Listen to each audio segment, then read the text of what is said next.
Pues la verdad es que vamos siguiendo una serie desde hace no sé cuánto tiempo, un par de años puede ser, sobre personajes de la Biblia. Empezamos con Adán y Eva en el Antiguo Testamento y ahora vamos ya por el Nuevo Testamento y hoy me gustaría concluir, fueron 4 estudios, ¿no? Con el de hoy, 4 estudios sobre el apóstol Pablo, sobre la persona del apóstol Pablo.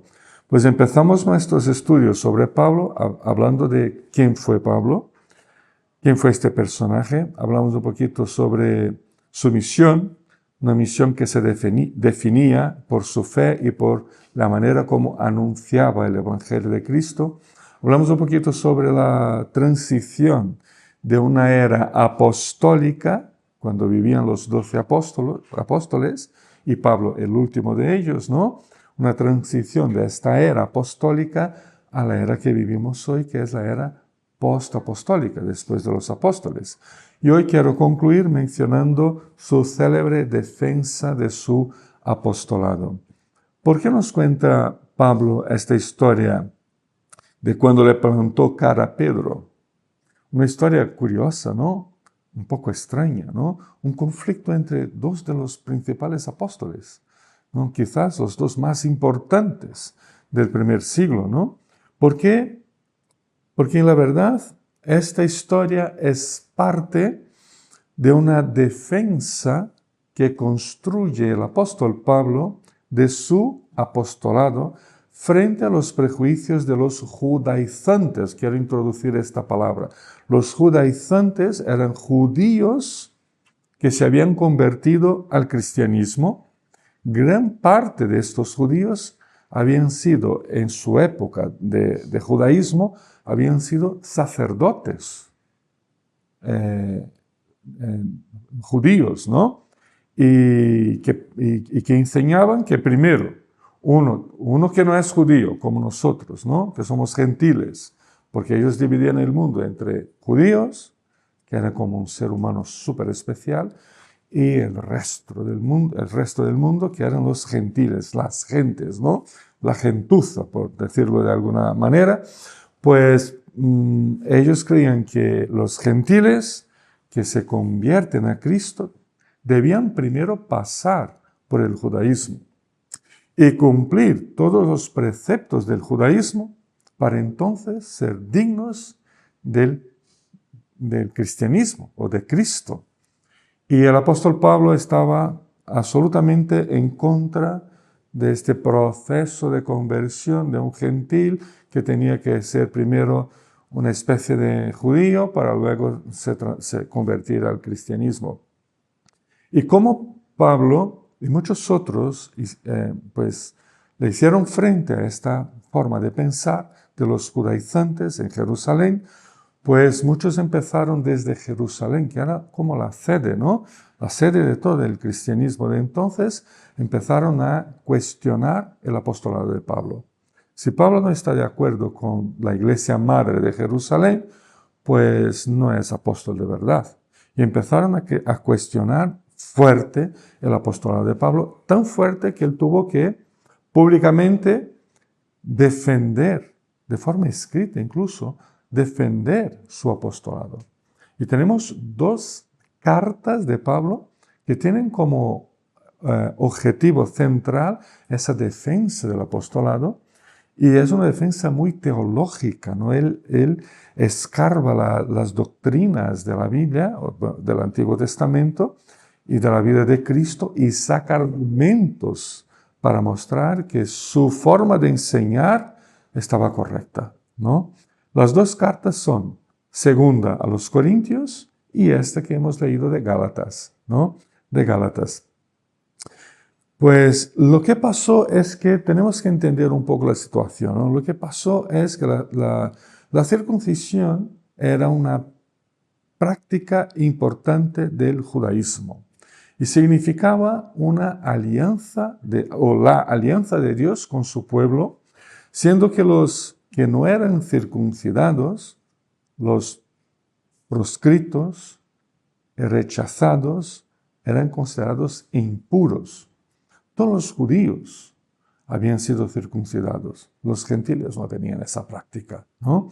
Los demás pueblos no tenían esa práctica y para los judíos eran impuros y los rechazaban porque no eran espiritualmente puros por no haber sido circuncidados, por tanto estar apartado y fuera de la alianza de Dios con su pueblo en el mundo de entonces, que eran los judíos.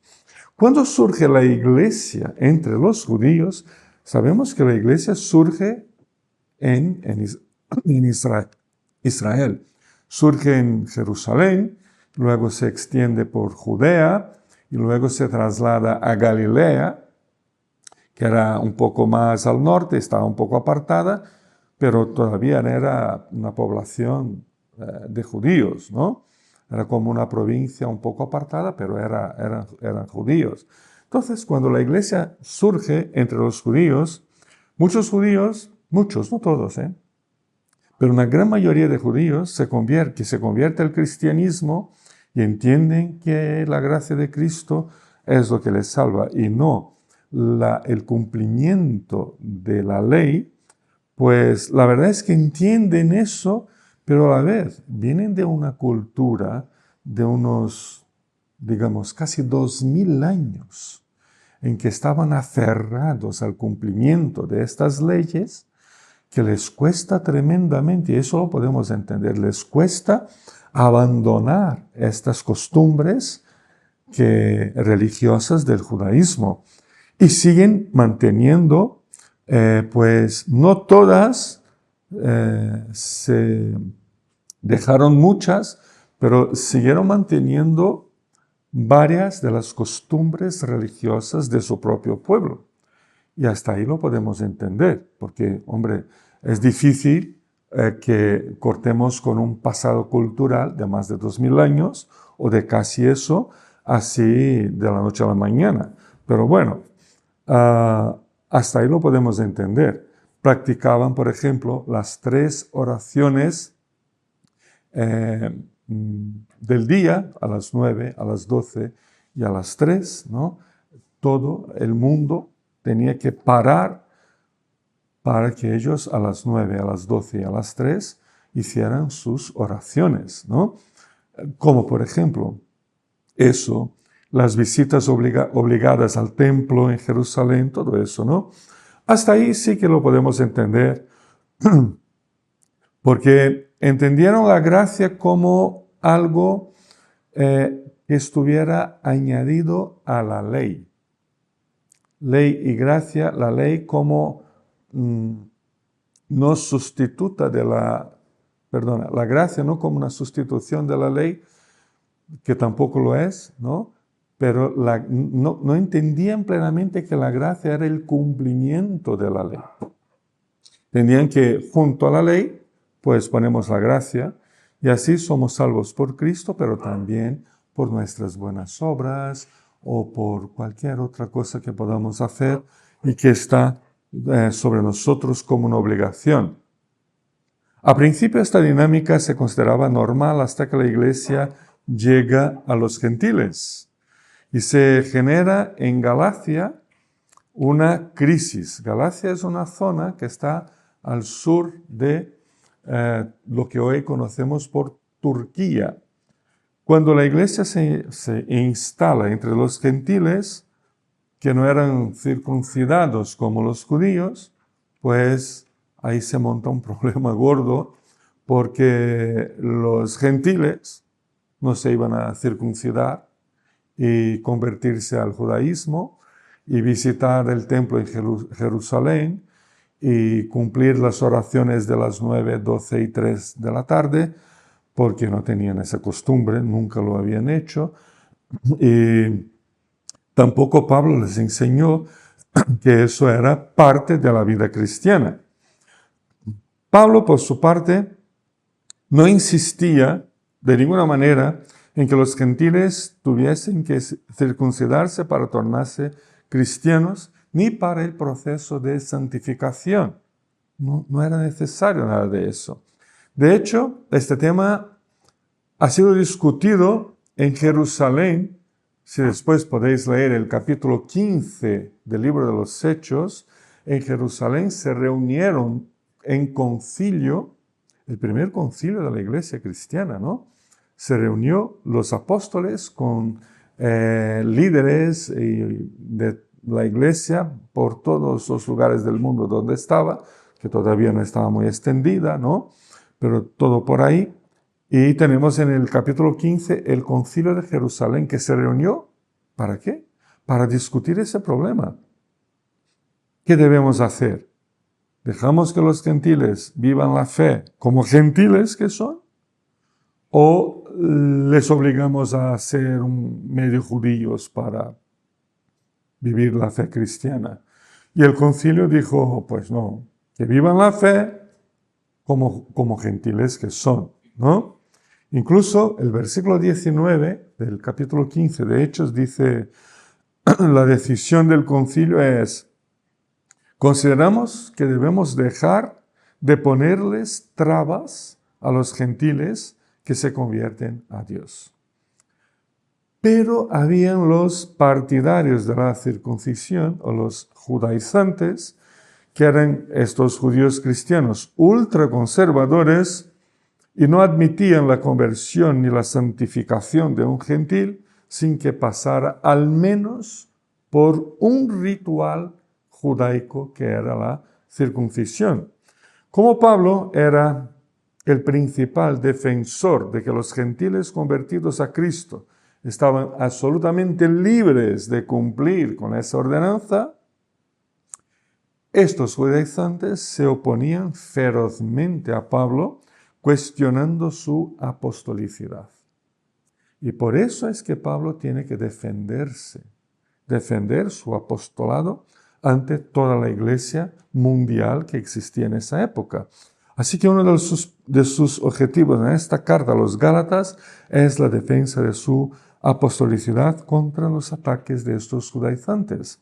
La carta, por tanto, se basa sobre la relación que mantenía Pablo con tres grupos de personas. Primer grupo, los lectores de la carta, que eran los creyentes gentiles de diferentes iglesias de una región extensa llamada Galacia del Sur. Que por cierto, no sé si os acordáis de cuando predicamos, porque predicamos sobre todo el libro de Gálatas una vez, ¿no? Hace, 3, 4 años. Y os expliqué que la población de los Gálatas, ¿de dónde vinieron? Esa es una nota al pie de página aquí para nosotros, ¿no? Pues los Gálatas originarios eran de Europa, de Centro Europa, ¿no? De por ahí donde un poco Alemania, Hungría, por ahí más o menos, que luego esa población se dividió en dos grandes migraciones. Una se fue a Oriente y se estableció donde hoy es Turquía, que eran los Gálatas, y otra vino a Occidente y se estableció en diferentes puntos, como por ejemplo en un rincón de las islas de Gran Bretaña, que son los gauleses, ¿no? Los Welsh, como les llaman ahí en inglés. Luego, en gran parte de Francia, por eso los franceses hasta hoy los llamamos galos, los galeses, ¿no? Porque viene de Galacia. Y en el norte de España, que es donde llamamos hoy Galicia, ¿no? Pues es básicamente, étnicamente hablando, es básicamente la misma población que vino de la región más del centro de Europa. Bueno, eso es solo una curiosidad, ¿no? Para que nos ubiquemos, que esta carta es importante también por ese aspecto, ¿no? Pues el primer grupo eran estas personas, creyentes de las iglesias de lo que hoy es el sur de Turquía, que entonces lo llamaban Galacia del Sur, porque en norte de Turquía había otra población de Gálatas. Bueno, el segundo grupo mencionado en esta carta con el que Pablo mantiene contacto son los apóstoles en Jerusalén, sus compañeros, digamos, como apóstoles, ¿no? Y luego él habla también con los judaizantes, ¿no? Con ese grupo de judíos que se convirtieron y que eran ultraconservadores, como ya os expliqué. Los lectores eran entonces los gálatas gentiles, que se habían convertido a Cristo por medio del trabajo de Pablo, de los compañeros de Pablo, por los que Pablo tenía un afecto y un aprecio muy especial. Y estos hermanos mantenían una comunión muy especial también con el apóstol Pablo. Si leéis el capítulo 4, 14 de Gálatas, podéis ver que estaban muy unidos, ¿no? Estaban muy unidos. Hubo transformaciones tremendas en la vida de los Gálatas. Antes adoraban a dioses falsos y luego fueron alcanzados por Cristo. Eran verdaderos cristianos, eran cristianos de verdad, ¿vale? Porque no se circuncidaron, no quería decir que eran medio cristianos, no. Eran verdaderos cristianos, aunque no seguían las tradiciones del judaísmo, y eso era desesperar, era normal.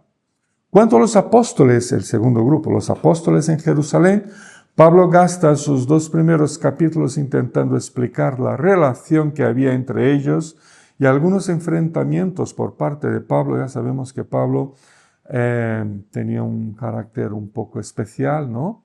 Y él era, bueno, un poco conflictivo, ¿no?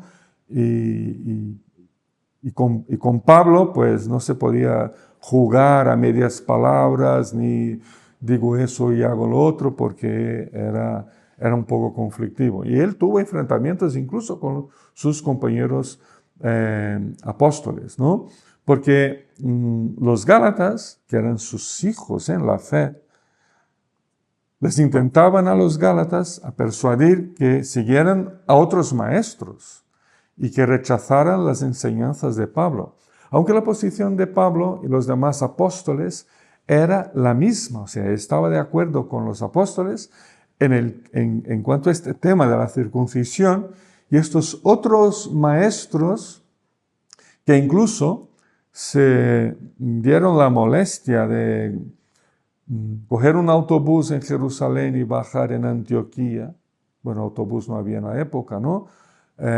Pues viajaron días y días y fueron a Antioquía para cambiar la perspectiva de cristianismo de los Gálatas. Pues otros maestros, los judaizantes, pues intentaban justo crear un entramado de doctrinas que confundieran a los Gálatas y decían que tenían el apoyo de los apóstoles de Jerusalén. Y eso hizo que Pablo, en una ocasión, cuando estaba en Jerusalén, visitara a Santiago, a Jacobo, que era en esa época el líder de la iglesia en Jerusalén, uno de los apóstoles, y le preguntara, oye, ¿es que estáis apoyando esa clase de cosas? Y Santiago tuvo que decirle, y eso lo tenemos registrado en el libro de los Hechos, decirle que no, ninguno de nosotros apoyamos a esta clase de cosas. Pensamos como tú. Pero reconocemos que en Jerusalén hay mucha gente que está enseñando de esta manera. Y eso se nos escapa al control. Y ese fue un poquito la conversación de Pablo con Jacobo, con Santiago. Pero ya en cuanto a los judaizantes, el tercer grupo, Pablo los considera como ciertos individuos que están sembrando confusión y quieren tergiversar el Evangelio de Cristo. Capítulo 1, versículo 7. Incluso dice en el capítulo 1, versículo 9, si alguien os anda predicando un evangelio distinto del que recibisteis, que caiga bajo maldición. O sea, que Pablo era duro con sus palabras, ¿no? No decía que si alguien está enseñando otras cosas, no ponga atención, vete a ver una serie de Netflix, o sea, cambia los aires. No, él dice, si están enseñando algo que no es verdadero, que sean malditos, ¿no? O sea, Menos mal que no vive Pablo en nuestra época, si no se pondría a pelear con el cristianismo en todas sus dimensiones, ¿no? Por las barbaridades que vemos en nuestra época. Pues, a ver, así que con estas informaciones podemos entrar un poco en nuestro texto y comprender mejor quién era Pablo y cómo entendía, cómo predicaba el Evangelio de Cristo. Versículos 9 y 10, estamos en el capítulo 2, ¿no? Versículos 9 y 10, lo tenéis ahí. Había una comunión apostólica, pero ministerios distintos. Entre los apóstoles había comunión, pero cada uno de los 12 tenía su propio ministerio, su propia forma de hacer y de trabajar, sus propias metas y su propio ministerio, ¿no?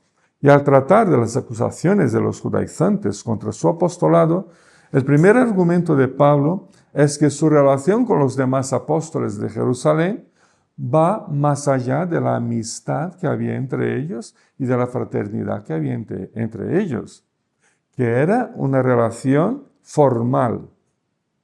Además de amigos, había una relación que se manifestaba en forma de reconocimiento de la gracia recibida por Pablo para ser apóstol de los gentiles. Versículo 8, si podéis volver, un versículo que no lo tenemos aquí, Pablo dice, el mismo Dios que facultó a Pedro como apóstol de los judíos, me facultó también a mí como apóstol de los gentiles. O sea, ambos son apóstoles, son amigos, fraternalmente están unidos, sirven al mismo Dios, pero Pedro se dedicó a evangelizar a judíos y él dijo, y yo me dedico a evangelizar a gentiles.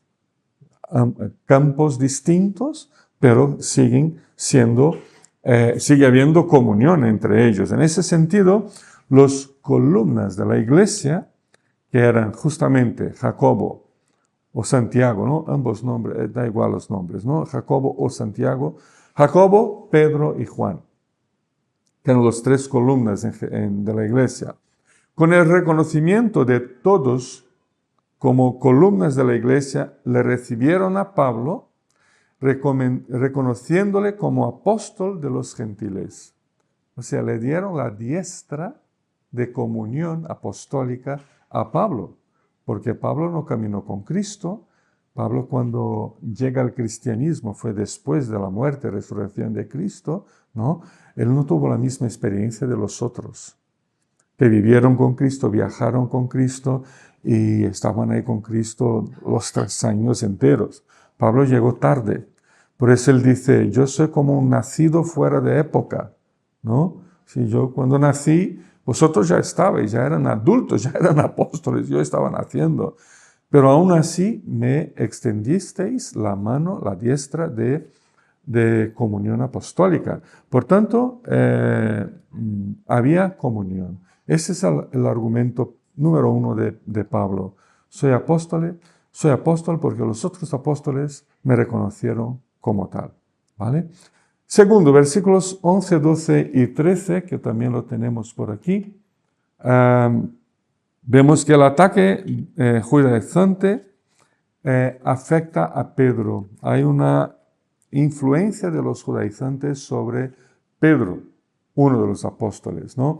El objetivo de Pablo en echarle en cara a Pedro su comportamiento en esa cuestión fue llamar la atención para la inconsistencia de su actitud, teniendo en vista el reconocimiento de su apostolado a los gentiles por las columnas de la iglesia, siendo Pedro uno de los 3 que formaban estos pilares fundamentales de la iglesia y del primer siglo. Al confrontarle públicamente en Antioquía, ha dejado Pablo clara su posición apostólica y su igualdad apostólica con Pedro. Le podía decir, bueno, yo no sé si yo o alguno de nosotros, si estuviera Pedro aquí, le diríamos eso, ¿no? Porque no somos apóstoles, ni mucho menos, pero Pablo sí. Y eso es una confirmación porque Pedro, luego, después de este problema entre Pedro y Pablo, ellos se van una comitiva grande de Gálatas de viaje a Jerusalén.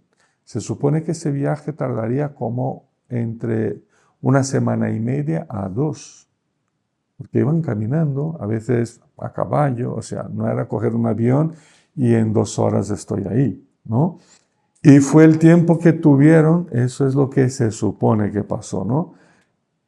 1 semana, 2 semanas en que viajaron juntos y fue el tiempo que tuvieron para hablar. Y cuando llegaron en Jerusalén, Pedro toma la palabra en el concilio de Jerusalén y lo que dice estaba en total acuerdo con Pablo. O sea que él fue humilde, aun siendo un gran apóstol y todo eso, en reconocer su error y en cambiar su opinión ante todos los demás. Pero se hizo necesaria la actitud de Pablo porque el comportamiento de Pedro en esta cuestión llegó a ser condenable. No sé si al leer el texto os habéis enterado de lo que pasó, ¿no? Pero Pedro estaba de visita a Antioquía, que era, digamos, la capital de Galacia del Sur, ¿no? Y estaba de visita y se sentaban a comer y él comía, se sentaba con los gentiles, los gálatas y con otros judíos que vivían por ahí, que eran también de la iglesia, y se sentaban juntos a comer. Pero cuando llegan estos de Jerusalén, los judaizantes, que se presentan ahí un día, y Pedro sentado a la mesa con gentiles y los reconoce, porque Pedro vivía en esa época en Jerusalén, sabía muy bien quiénes eran, los reconoce y dice, si no me levanto de esta mesa, eso se me va a complicar la vida en Jerusalén cuando vuelva. Porque esta gente, estos fundamentalistas y ultraconservadores o lo que sea, pues van a llegar ahí y van a decir que yo no soy un cristiano puro, que soy impuro porque estaba comiendo un bocadillo de jamón con gentiles. Jamón estaba prohibido hasta hoy, ¿no? Para ellos, y mucho menos si lo hace en compañía de personas impuras. Entonces él disimuladamente se levanta de la mesa y se va a otro lugar. Otros judíos, incluso Bernabé, dijo Pablo aquí en la carta, que percibe un poquito la maniobra de Pedro de escaparse de una situación que le podría complicar la vida en el futuro, pues entienden que mejor también damos un pasito atrás disimuladamente y nos sentamos con Pedro ahí en una esquina y que no nos vea, ¿no? Entonces, pero Pablo estaba atento a todo eso, porque también conocían los que habían llegado.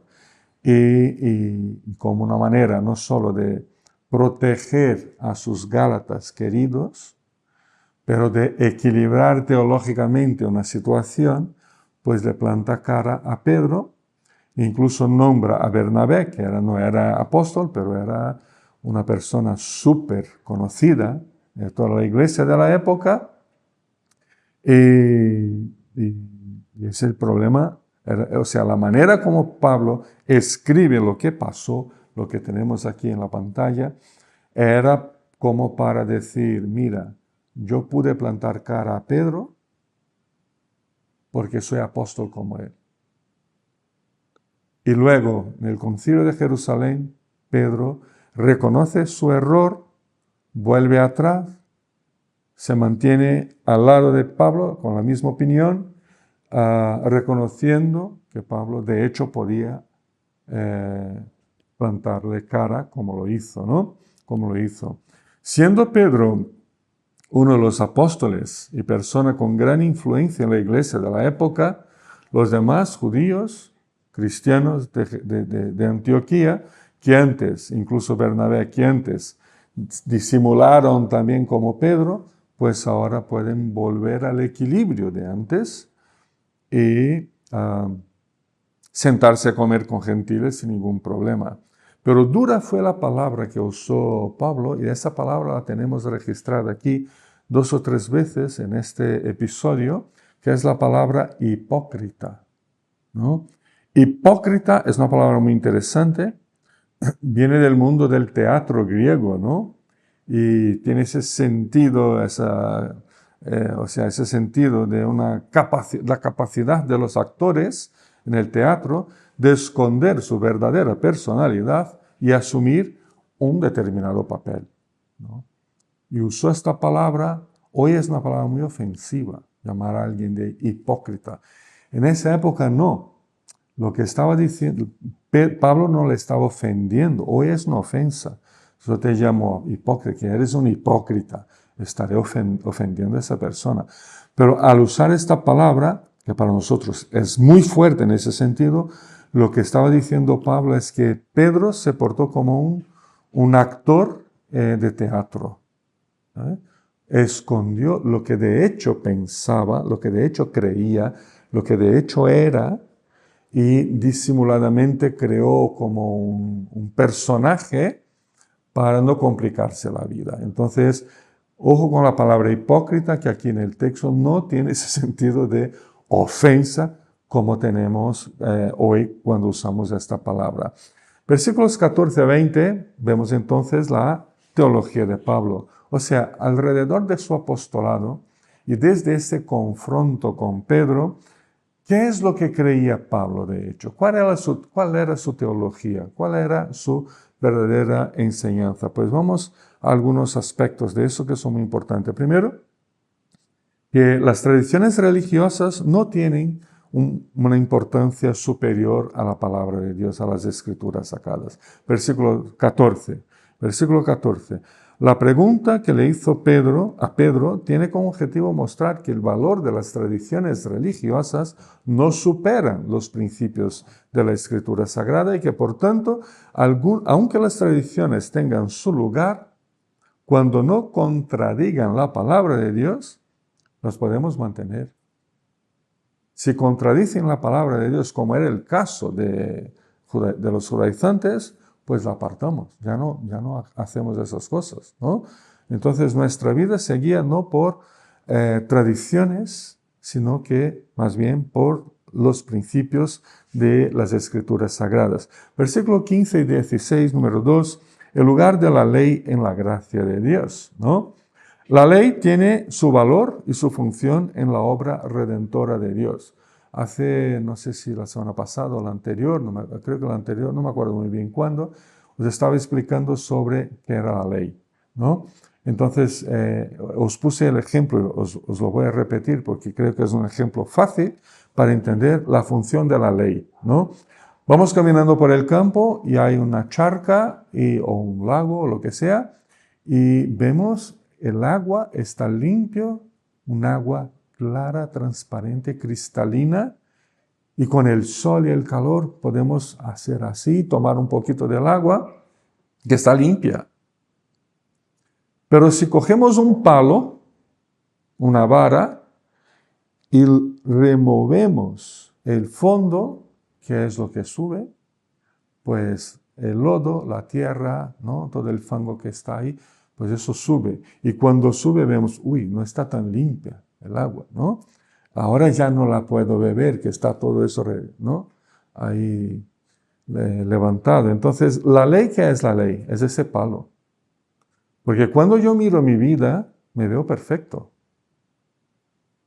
Bueno, no todos los días, pero la gran mayoría de los días, cuando me miro, me veo, qué buena gente soy, ¿no?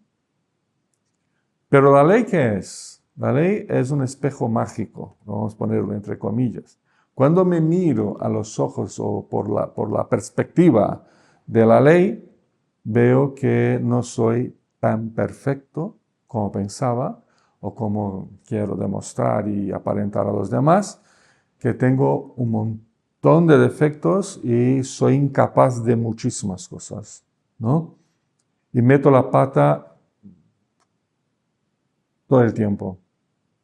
Entonces, la ley, ¿para qué nos sirve? Para mostrar que ante Dios no somos el guapo o la guapa que mostramos a los demás. Ante Dios, Él nos ve por medio de una ley. Y esa ley, cuando Dios nos ve y su mirada pasa por dentro de la ley como si fuera unas lentes, ¿no? Las gafas. Cuando la mirada pasa por por las gafas, y si mis gafas tienen un color azul, voy a ver las cosas un poco en tonos de azul. Si son rojas, voy a ver con tonos de rojo y así, ¿no? Y así, pues Él nos va a ver por la perspectiva, ¿no? De la ley. O sea, has fallado aquí, aquí, aquí, aquí, aquí, aquí, aquí, aquí, aquí, aquí, aquí, aquí, aquí, aquí, y eso es casi infinito. Esa es la función de la ley. Pero la gracia no vino y quitó la ley. La gracia vino y puso otras lentes pegadas a la lente de la ley. Entonces ahora el Señor cuando nos ve, Él mira por dos lentes. Sí, Carlos es un problema. Cuando llega su mirada pasa por la gracia, pero aquí veo que ya tiene toda su vida justificada por la gracia de Cristo, que pagó el precio. Por eso empezamos hoy con ese texto de Romanos 4:25, ¿no? Que Él ha dado su vida por nuestros pecados y resucitó para nuestra justificación. Entonces, Dios no está iludido con nosotros, no está equivocado con nosotros, sabe quiénes somos. Pero ahora, cuando nos mira por las lentes de la gracia de Cristo, Él dice, justo no es, pero ya está justificado. No hay problema, ya está justificado. Eso no, lo de antes ya no será cobrado. Eso ya está, no existe. ¿Vale? Entonces, justo no lo somos, pero justificados sí, por la gracia de Cristo. Y eso lo tenemos que entender. Y eso es lo que, versículo 15 y 16, es lo que el apóstol Pablo nos está diciendo. No encontramos la salvación por la ley, porque la ley no nos salva, ni a judíos, ni a gentiles, ni a nadie. Por ella sabemos que por uno mismo somos incapaces de cambiar nuestra situación. Yo soy incapaz de producir un bien espiritual tan grande que pueda salvarme. Soy capaz de hacer un montón de cosas buenas, todos nosotros. ¿A que sí? Somos capaces incluso de ser héroes y de salvar a gente. Somos capaces de muchas cosas buenas, pero la suma de todas ellas aún se queda corto para la salvación. Para la salvación. O sea, la gracia no completa lo que falta. La gracia dice, hago el trabajo completo.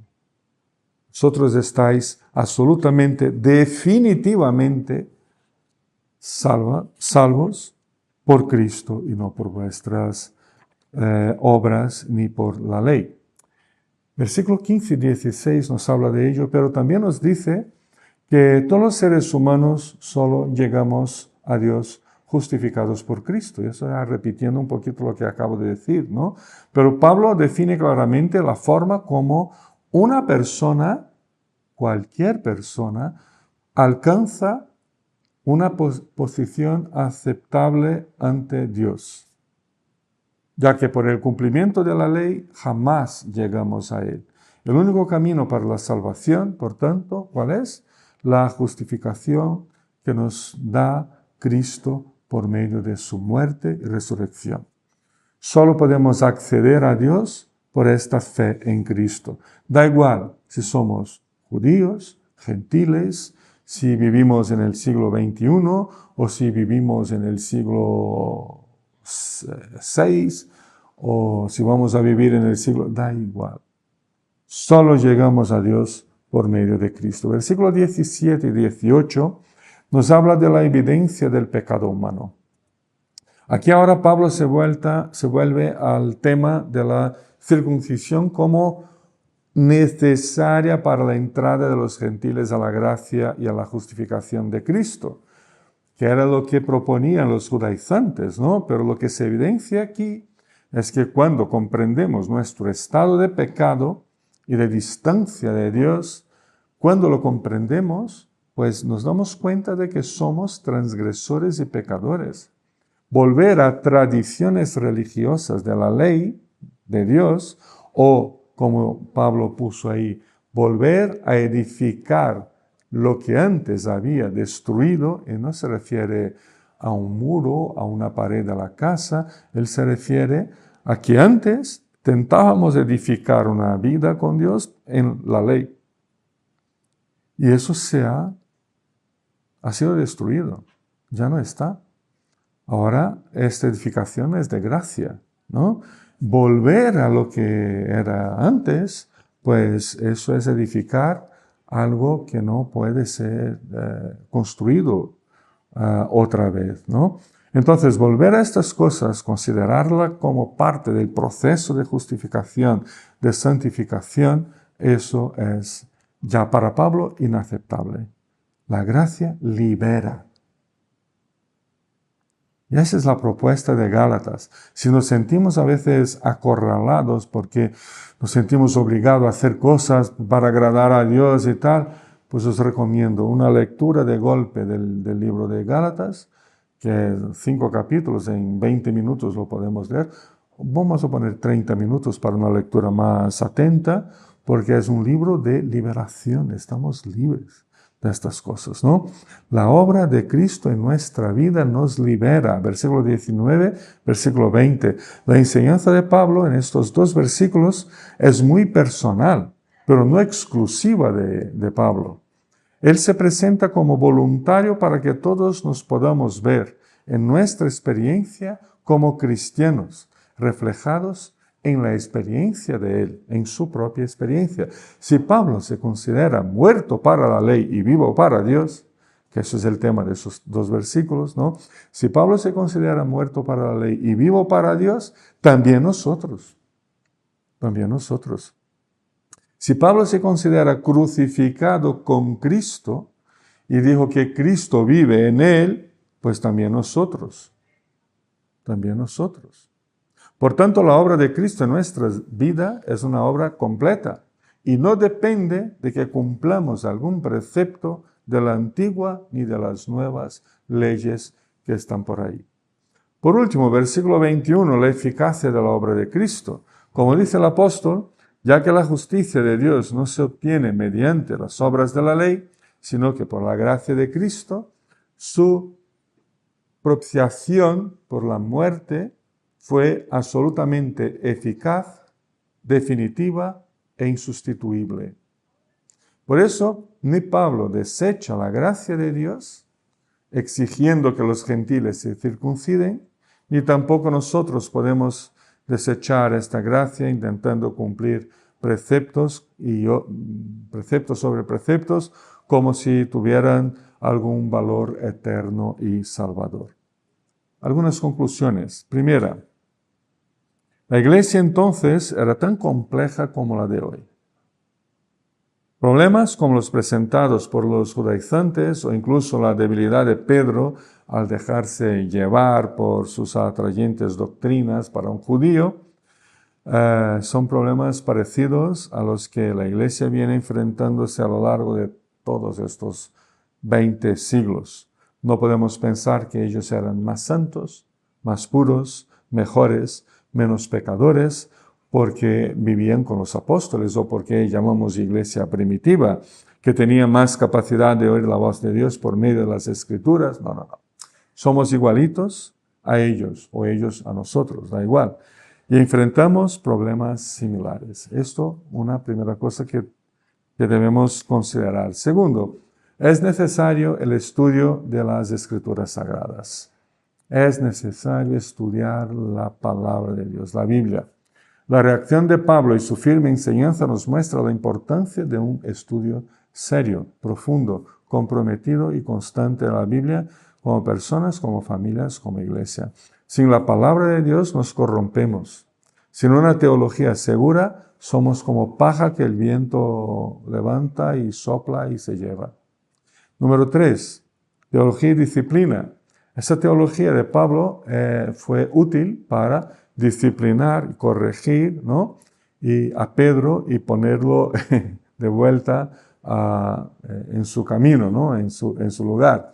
Y fue una forma de disciplina tanto para Pedro, sirvió a los demás judíos que estaban ahí, Bernabé y los demás, sirvió a los gálatas, sirvió a los judaizantes y nos sirve también a nosotros como personas y como iglesia. Para Pedro la disciplina vino por boca de Pablo.